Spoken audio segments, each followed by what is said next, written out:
Hello friends, welcome to my YouTube channel. ఈ వీడియోలో మీరు చూస్తుంది న్యాచురల్ క్రిస్టల్. దీని పేరు వచ్చేసి గోల్డెన్ ఎమటైట్ అంటారు.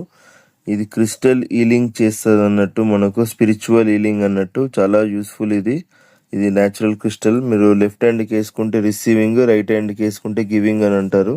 అయితే దీని బెనిఫిట్స్ అన్ని కూడా మీరు కావాలంటే ఇక్కడ జెమినైకి అడగండి, ఏమేమి ఉన్నాయో చూడండి. Golden hematite is believed to have many benefits including reducing stress, anxiety and pain and promoting balance and wellbeing. ఇవన్నీ కూడా ఎమోషనల్ బెనిఫిట్స్ ఇక్కడ ఇచ్చాడు, అండ్ ఫిజికల్ బెనిఫిట్స్ కూడా ఇచ్చాడు, అండ్ అదర్ బెనిఫిట్స్ కూడా ఇచ్చాడు. నేనైతే మెయిన్లీ ఫిజికల్ బెనిఫిట్స్ కోసం వేసుకుంటున్నాను. ఇంప్రూవ్స్ సర్క్యులేషన్, మీకు బ్లడ్ సర్క్యులేషన్ ఇంప్రూవ్ చేస్తుంది అన్నట్టు. ఇది elevates symptoms of pain or discomforts in the body such as headaches or menstrual cramps and regulates the flow of blood. మీకు ఆల్రెడీ చెప్పాను, బీపీ కంట్రోల్ చేస్తుంది. Healing pain కోసం use చేస్తారు.